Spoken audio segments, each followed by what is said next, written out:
Man, I missed all of you. Welcome to season 2 of Legends on the Rise, where I interview up and coming artists and creatives of all kinds. It encompasses every single thing about creativity. I'm Josh, and this is Legends on the Rise.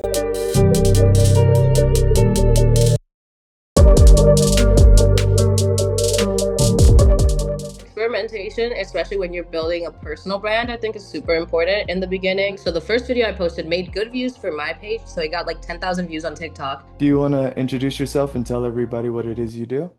Yeah, hi, I'm Bree. I go by Brownie Bites online. I'm a content creator. I post everything about moving out of your parents' house, post-grad life, and personal finance for Gen Z. What did your early days as a content creator look like? Were you always doing this type of content or? No, so I actually started out with food content. That's why it's called Brownie Bites. Brownie is a nickname that I had ever since like elementary school, probably. So I started off trying to do food content in like my senior year of college is when I actually like gave content creation like a good try. So I was posting daily about what I eat as a college student, and meals that I made, which was a lot of ramen and leftover Chipotle from my old job. And none of that really stuck. And in hindsight, the quality of the videos was not great. I was trying my best, but I didn't get it to click. But then I would say December of 2023, I posted a video talking about moving out of your parents' house after graduation. So the first video I posted made good views for my page. So I got like 10,000 views on TikTok. And it was talking about the fact that, like, whatever you do, do not move back home with your parents. I was like frustrated and in the moment, and it made good views. And then I figured if I'm going to post a problem, I might as well post like the solution. So the next day is when I made the viral video about like moving out of your parents' house, and this is exactly like how to do it while I was still living at home. And that went pretty viral on TikTok. It got like almost 4 million views, I believe. And then 3 days later, I posted it on Instagram and did around the same, like 4 million views. And then I kept growing both pages at the same time since then. Nice. And that's actually how I found you actually through TikTok originally, Oh, before I found you awesome. on Instagram. Yeah. Yeah, So my Instagram page is larger than my TikTok platform, but I post basically the same videos on each. So TikTok, I kind of just I would know what I would have to do on TikTok to kind of give myself better chances to grow, but I don't think I can keep up with that amount of volume. I mean, you gotta do what you gotta do just to start. Yeah, Obviously, don't overextend yourself, right? for sure. Yeah, Yeah, just work with what you have. I Um, agree. yeah. So, how are you adapting your content or business model to match where the industry is headed with content creation? Because you said you started with food creation, right? Yep. Hence the nickname Brownie Bites. Yeah. And I actually recently just saw your cooking video too, like where Oh, you're thanks. yeah, where you're I think you were dog sitting, maybe? Yeah, I was dog sitting at somebody else's house, so I was meal prepping. I meal prep every weekend, so I just Mhm. recorded my meal prep. Gotcha. So how do you adapt your content or business model to match It's a good what question. I would say I just, right now I'm in that stage of like going back to the basics of like what works with my audience, what doesn't work, and where is the landscape of content creation going. So now series are especially doing well, and that's kind of how content creation is going in the future, anyways, of seeing your page more as like a, what do you call it? As a like TV series or a network rather than just an individual's page. And I think what I do with educational will lend well to that. So I always try to look at my content and strategize behind it because on the other side of things, I'm also a social media strategist and manager. So it's a little bit harder when it's your own page to look at it objectively, but I always try to just go in, look at the numbers, look at what my followers are resonating with and what doesn't land the same, and also what I like to do because I think it's really easy to just follow trends. Because obviously that's like the space of what social media is. But if you don't actually like what you're doing, it's going to be really, really hard for you to keep going for the amount of time you need to keep going with this for to see success. And sometimes you might never see success. So you might as well do something that you enjoy. And I enjoy talking about like personal finance, and I enjoy talking and giving advice about like all the lessons that I've learned. So it makes it easier in that sense. Gotcha. So a lot of your content is based around that actually. Like Yeah. your path, like with college, dealing with it, managing business and finances and stuff. So I take it you've taken courses and classes with that since you said you handle a lot of the strategic analysis with your page and growing it. Kind of. I studied business administration in college and I did marketing and management as my concentrations, but anything that you learn in college, especially when it comes to marketing, by the time you're out in the real world, marketing evolves really rapidly. So it wasn't really applicable to socials. I think I just have a mind for it and I enjoy it and I'm on my phone so much that it's easy to see what strategies work and what strategies don't and the why behind it. I think that's really important for people to pay attention to. Because I think when you see something working on social media and you try to copy it or you try to emulate that, you need to understand why it works versus just the fact that it's working. Because if you understand the whys of why things work on socials, that makes it a whole lot easier to then do a trend based on what would work for you. Gotcha. So when you're analyzing content, what strategies have worked for you? Like if I were just to start a social media account today and say I was doing a whole thing about vlogging, but I wasn't seeing my numbers shooting up, like where would I Yeah. look to like increase and improve the engagement? What things have Yeah, worked for you? I think when you're first starting, the best thing you can do is diversify and just do everything that interests you within social media, whether that's educational or entertainment.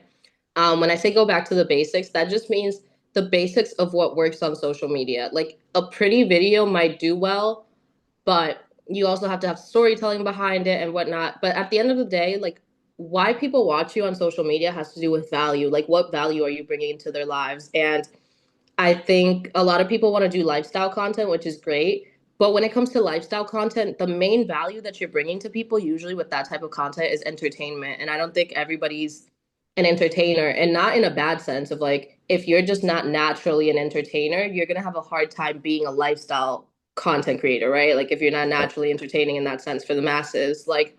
But I think if you're just starting off with social media, look to where you're being asked the most questions by your friends. Like look to the things that you could talk about all day. Look to the things that you know like the back of your hand. For me, I'm always the friend that gets asked the adult questions of like, oh, how'd you buy this car? Or like, hey, like I have this problem, or hey, like how are you managing your finances? Like I'm always the go-to in that sense. So posting about that in social on social media, I was just like, It that makes just sense made to me because sense. yeah, exactly. So, and then value can be anything. Like you can bring value to people like I do, which is mostly educational, but you can also bring value through entertainment or relatability.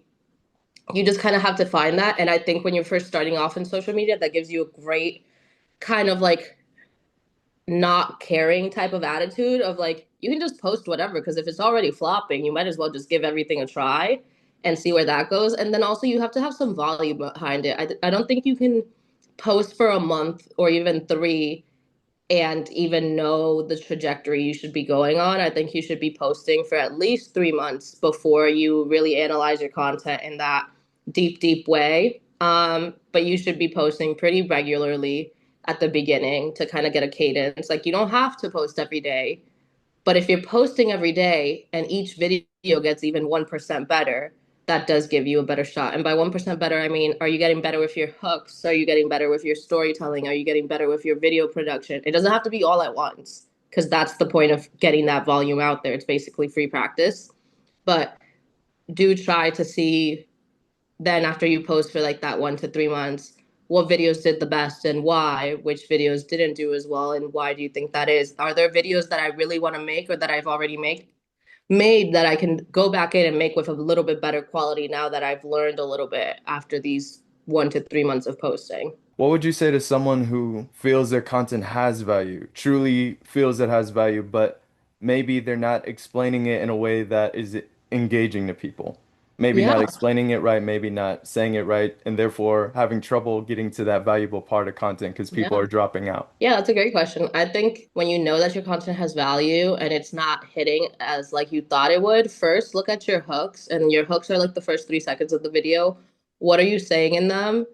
Are you putting a lot of fluff of like, hey guys, today we're gonna be talking like you pretty much just want to get in the middle of what you're already talking about. The internet is really fast paced, and to get people's attention, you usually have to have something worth staying for. no matter how much value you have. Like, let's say somebody is giving you the cure to cancer, but they start off with, "Hi, my name is Brownie, and I am 23 years old, and I'm drinking matcha today, and today we're going to talk about the cure to cancer."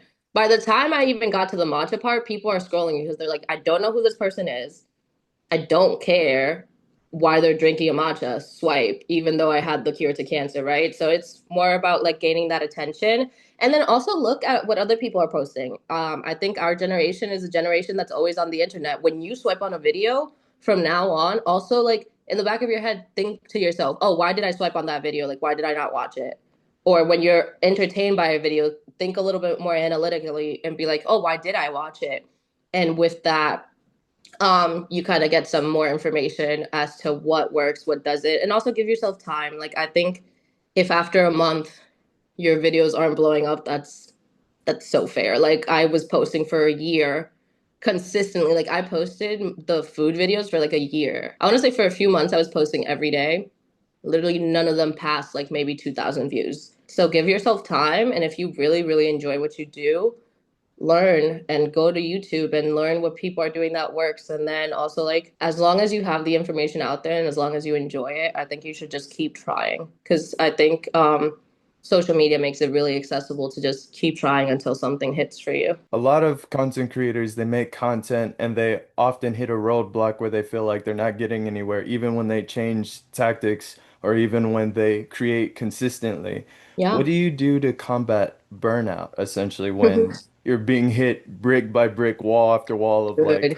nothing is changing? It's still the Girl, same. Like, I'm in that right now, actually. I'm in a really similar position of like, I'm going through a pretty big social media rut.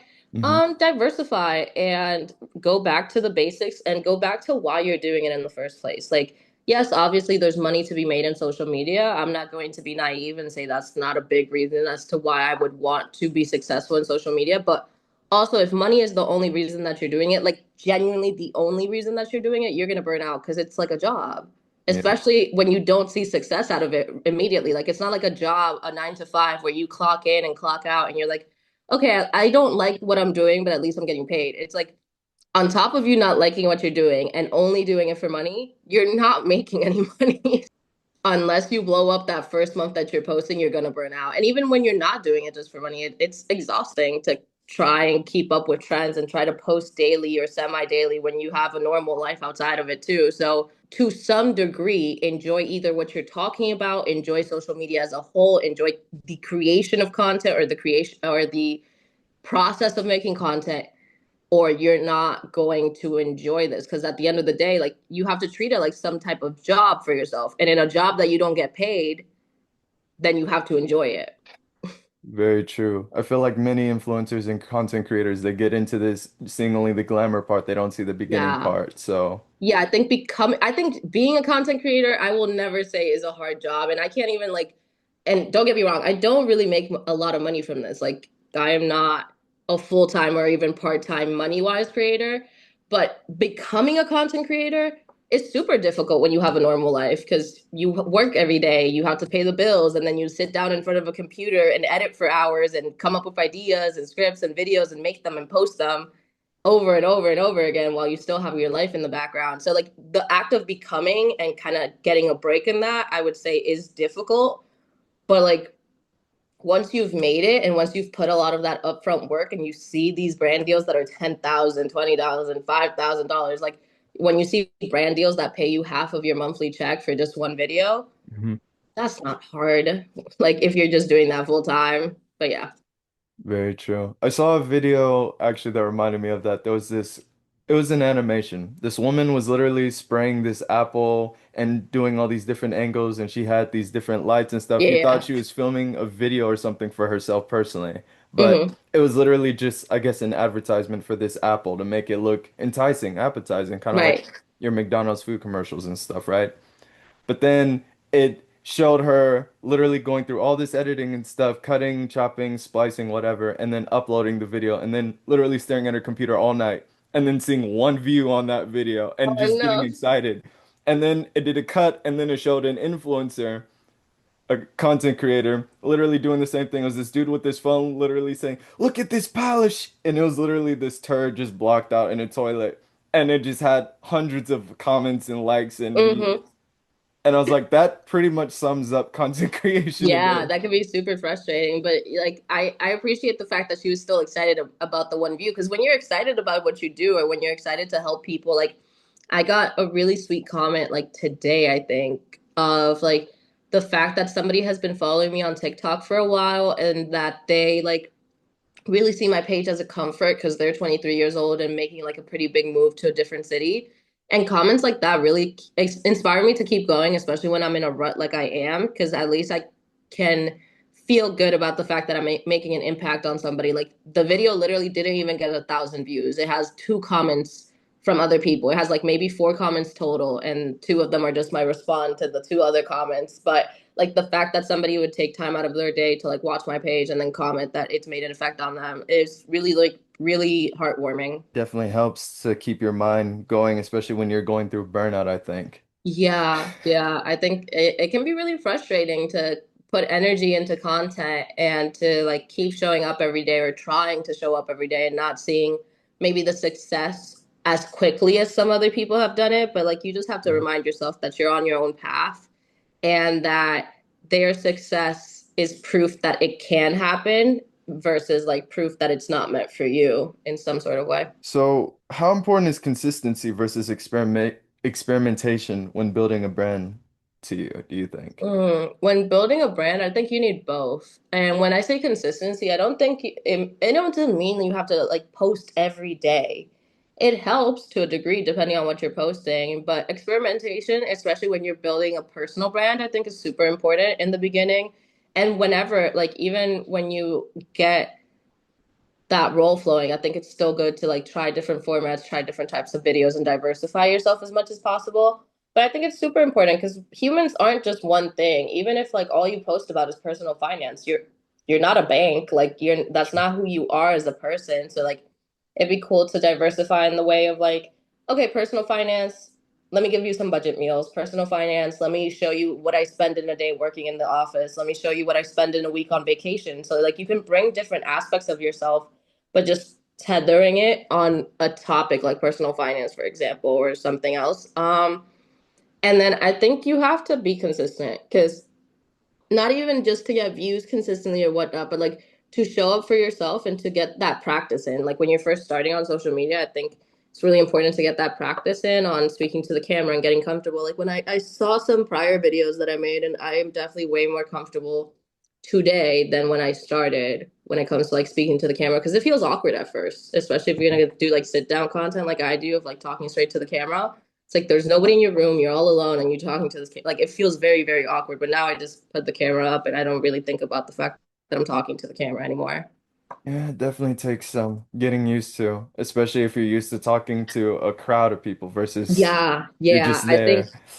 I think some good advice for that, or like sometimes I try to remind myself, I try to imagine like I'm FaceTiming one of my friends and that might help. But yeah, like you just need practice. So consistency, not even for the sake of getting followers, but consistency, especially at the beginning, for the sake of learning. Because you can watch all of the videos and you can get all of the advice, but until you put it into action, you're not going to actually gather that information in the way you would like to. Because there's always going to be a gap between like what you like to see or what you want to create and then your ability to create it. And the more you practice, like the less the gap is. I don't know. I feel like a lot of people have like vague ideas of what they want to do, but they don't know where to start. There's always people saying just do it. Like Gary Vee, he always says that a lot. Like he Yeah. doesn't understand the concept of writing out a plan or an idea or steps in a journal before doing it. He's like, what are you writing in a journal for? J just do it." And I'm like, "But what if everyone doesn't know where to start with that?" And you're not Yeah. exactly telling them where to start. I So, think there's merit to the just do it. I think he's coming from a space of like, you have everything you need, which is literally a phone and Wi-Fi. Like at the end of the day, like you can sit down and talk, you can record what you're eating. I think I agree in the sense of like just start.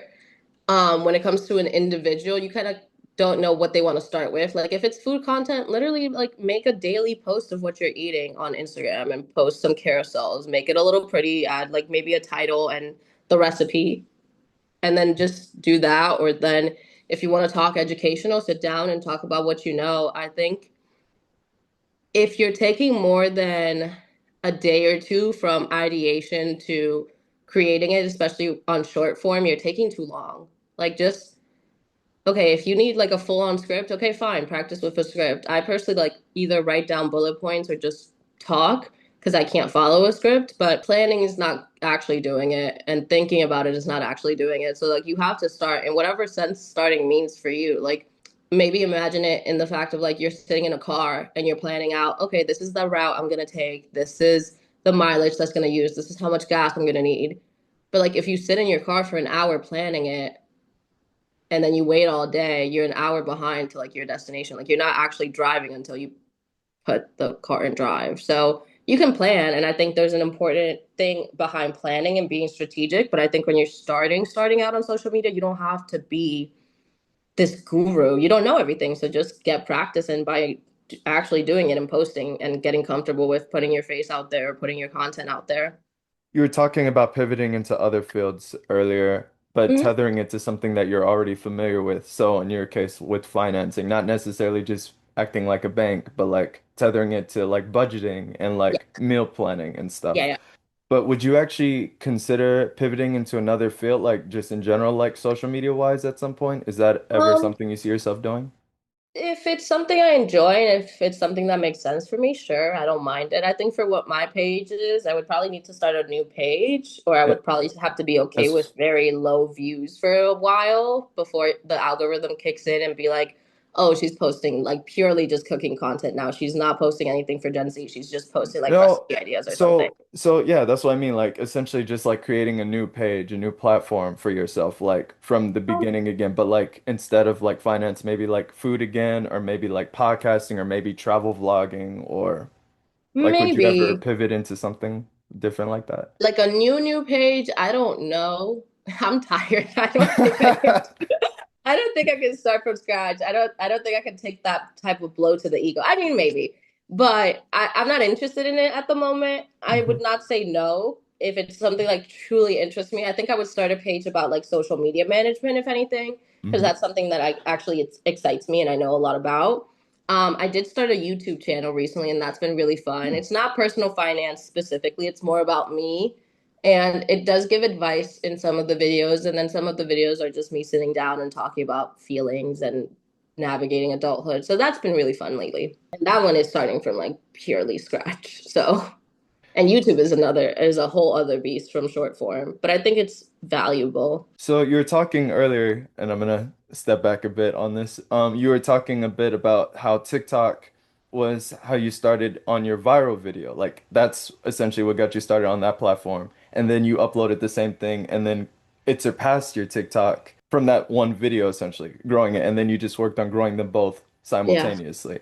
Have you ever looked into the whole meta platform thing? Like essentially your Instagram post to Facebook, Facebook post to Threads, and Threads post to Instagram, like more platforms similar. Kind That of. way you could target multiple. Yeah, kind of. I think Facebook is a different beast, and I think people are meaner on there probably. But I had posted like literally just one of my videos so far to Facebook because I am an old lady and I haven't like quite mastered the meta suites or whatever. But You're yeah, young. You're young. You said you were 23, right? yeah. Oh, you got time. But You got I time. literally, I literally didn't grow up with like how do like I have only been on my phone. Like I even used to like write my essays on my phone in school, like typing them out. So like when it comes to like managing a laptop and managing all that stuff, I'm like, oh my God, this is so much work.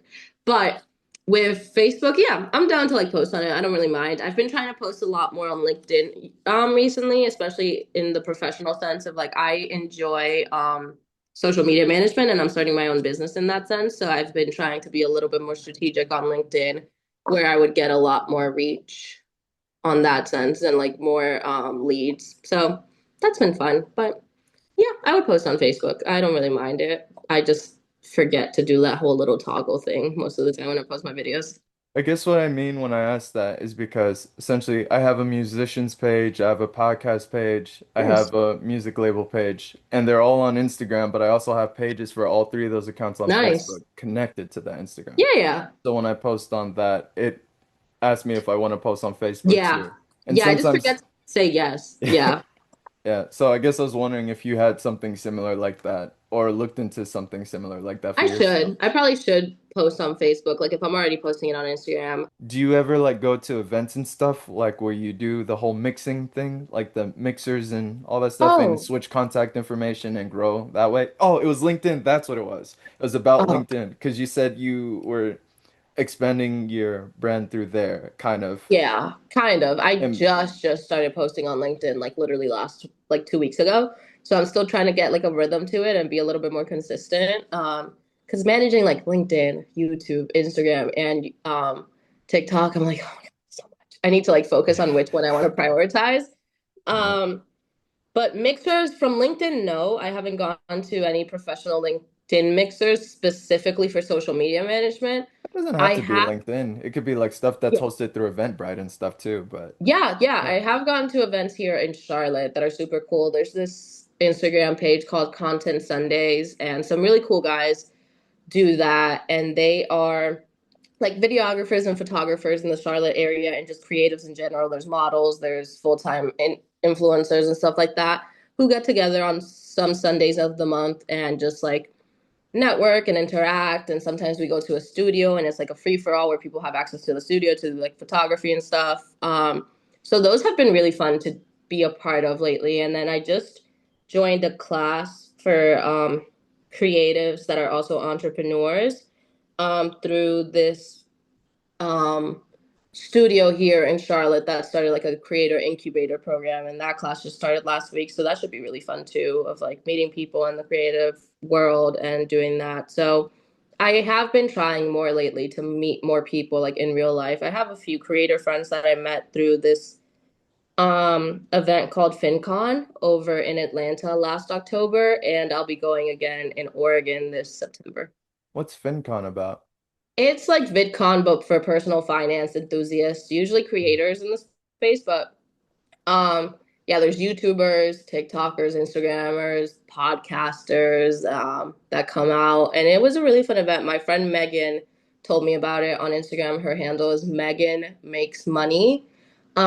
She went to it when she started, like was just at the beginning of her content creator journey, and literally like 2 months after attending, she blew up on Instagram, and she's been a full-time creator ever since. And she told me about it the first year, and I didn't go.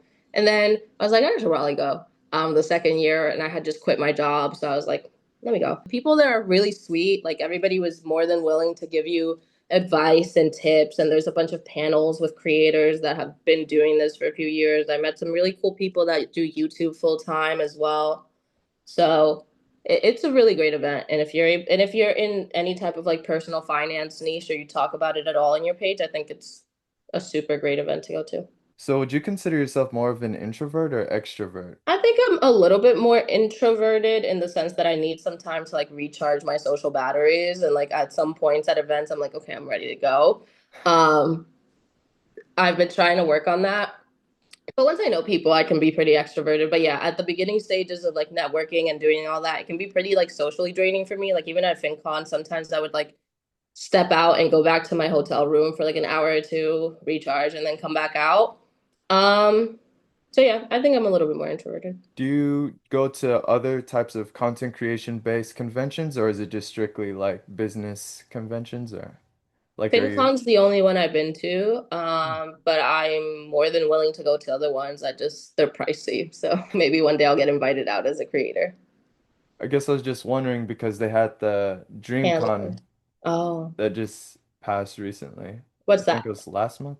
Um, so it advertises itself as like a person of color, LGBTQ friendly like convention for anime enthusiasts and Cool. pop culture enthusiasts as well, but it's also kind of like it has a lot of panels and stuff and meet and Cool. greet.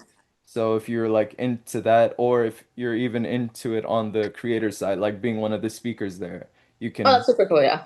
apply to do that and then you can like have a panel where you talk to people about what it Hmm. is you're like, you know, doing, whether that's Yeah. finance or business or even your social media. Like there were three young ladies, I went to their convention panel there at DreamCon, and I briefly mentioned this in your comment once where I was talking Yes. about mega influencers and like No, not mega influencers. No, Micro and no, macro and yeah, macro and macro. Yeah, micro and macro. influencers. Yeah.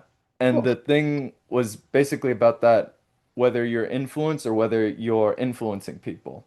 Yeah. That's actually where I learned the term micro and macro influencer because I hadn't Nice. heard that before. But they describe micro influencer as someone with like maybe 100,000 or less, and anyone above 100,000 or more would be considered a macro influencer. Interesting. Yeah. Nice. So, yeah, if you're just into like anime nerd stuff, but also if you're into networking, I found out that those conventions are also good for that. I didn't know Yeah, that. no, it's great to go to conventions that like are based out of your interest because that's going to be the time where you're going to have the most to talk to about people, like the most to talk with. Yeah, whatever words. But you'll have a lot to talk about with people when it's something that truly interests you. Like I could not Yeah. imagine having gone to FinCon and not giving a fuck about like high yield savings accounts or the stock market or whatever, because it would be so boring. It would be boring to someone that's not interested in personal finance because it's like, I don't care.